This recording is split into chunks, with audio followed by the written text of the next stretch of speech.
السلام علیکم پیارے بچوں، ہم پڑھ رہے تھے لال دید کے بارے میں۔ تو بچوں، ہم نے لال دید کے بارے میں جہاں تک پڑھا ہے وہاں سے آگے آج ہم شروع کرتے ہیں۔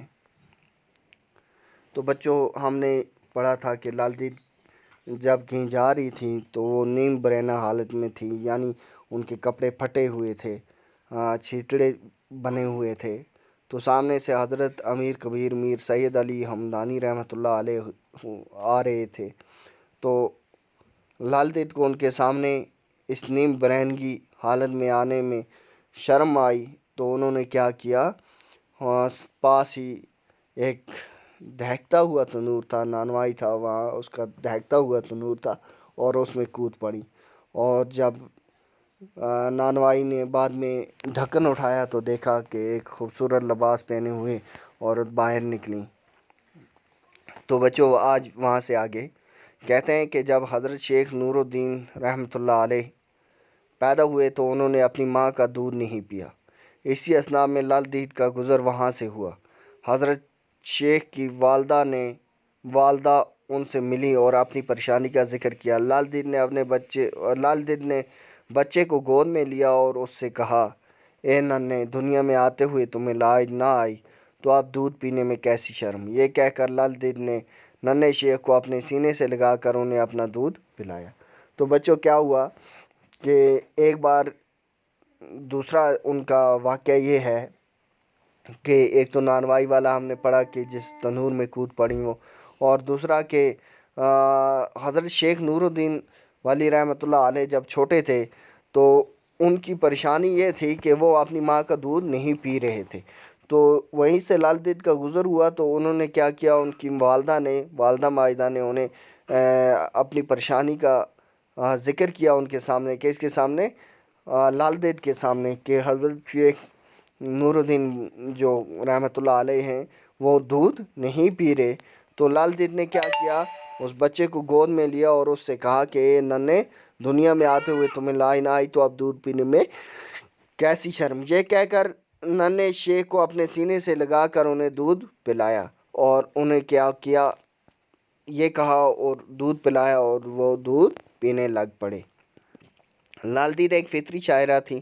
وہ کشمیری زبان کی پہلی شاعرہ ہیں جن کا کلام کشمیریوں کے اجتماعی حافظے میں محفوظ رہ کر بعد میں تحریری صورت میں منتقل ہوا۔ یعنی یہ جو تھا ان کا کلام جو تھا وہ لوگوں نے زبانی یاد کر لیا تھا، جیسے کہ ہم نے پچھلے ویڈیو میں پڑھا بھی کہ جتنے بھی کشمیر کے لوگ ہیں وہاں بیاہ شادیوں میں باقی جگہوں پر کیا ہے، ان کا کلام اکثر پڑھا جاتا ہے اور آج وہ تحریری صورت میں بھی موجود ہے۔ یہ کلام واق کہلاتا ہے، جو واق کہلاتا ہے مرتب ہو کر کئی زبانوں میں ترجمہ ہو چکا ہے۔ یعنی یہ اس کلام کو ہم کیا کہتے ہیں، واق کہتے ہیں، اور یہ کئی زبانوں میں ترجمہ ہو چکا ہے۔ ان کے اس عارفانہ کلام کو تمام اہل کشمیر، ہوا وہ ہندو ہوں یا مسلمان، امیر ہوں یا غریب، پڑھے لکھے ہوں یا ان پڑھ، سبھی بہت پسند کرتے ہیں۔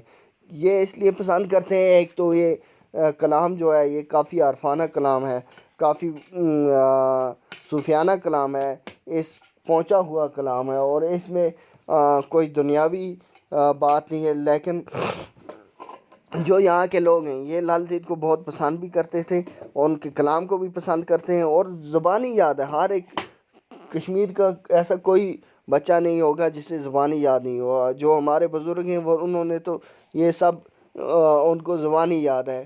بیاہ شادیوں میں باقی جگہ پہ ضرب المثل کے طور پر ان کے کلام کا اکثر استعمال ہوتا ہے۔ ان واقعوں میں اونچ نیچ اور ذات پات کے غیر فطری بندھنوں کو توڑنے اور اعلیٰ انسانی اور اخلاقی قدروں کو اپنانے کی تلقین کی گئی ہے۔ یعنی اس جو کلام ہے، یہ جو واقع ہیں، ان میں کیا ہے، جو غیر فطری بندھن ہیں یا اخلاقی اور انسانی اقدار ہیں جو پامال ہو رہی ہیں، ان کے بارے میں تذکرہ کیا گیا ہے کس میں، ان کے کلام میں۔ 600 سال سے زیادہ مدت گزرنے کے باوجود بھی ان کے کلام کی مقبولیت میں کوئی کمی واقع نہیں ہوئی۔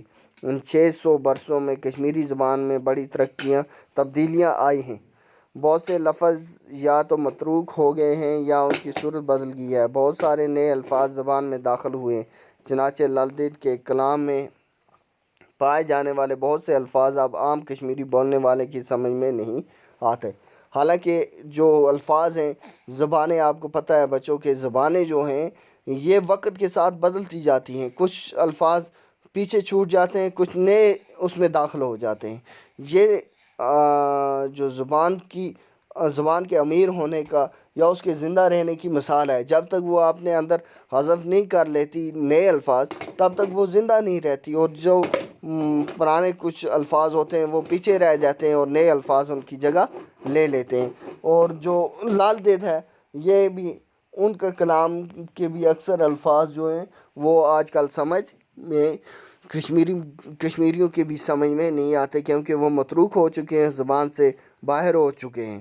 لیکن پھر بھی ان کے جتنا بھی کلام ہے وہ بڑے چاؤ سے پڑھا جاتا ہے اور بڑے چاؤ سے سنا جاتا ہے، اور ہر جگہ ضرب المحاوروں اور ضرب المثال کے طور پر بھی استعمال ہوتا ہے۔ لال دید کو مسلمان لال عارفہ اور ہندو لال ایشوری کے ناموں سے یاد کرتے ہیں۔ جو مسلمان ہیں اسے لال دید کہتے ہیں، اور جو ہندو ہیں وہ اسے لال ایشوری کے نام سے یاد کرتے ہیں، اور مسلمان ان کو مسلمان جو ہیں انہیں دوسرا کس نام سے یاد کرتے ہیں؟ لالا عارفہ کے نام سے بھی یاد کرتے ہیں۔ انہوں نے خاصی لمبی عمر پا کر بیج بہاڑا کے مقام پر وفات پائی۔ کشمیر کے لوگ جب کسی خاتون کی شرافت، پاک بازی، صبر و تحمل اور دینداری سے متاثر ہوتے ہیں تو اسے لال دید کے نام سے تشبیہ دیتے ہیں۔ یوں اس خاتون کی عظمت آج بھی لوگوں کے دلوں میں گھر کیے ہوئے ہے۔ تو یہ جو ہے کس کی مثال دیتے ہیں؟ آج بھی لوگ ان کی پاک بازی، ان کے صبر و تحمل اور ان کی دینداری کی مثال دیتے ہیں۔ جب بھی کوئی ایسی خاتون کو اس کی شرافت یا کچھ دینا ہو تو یہی نام دیتے ہیں۔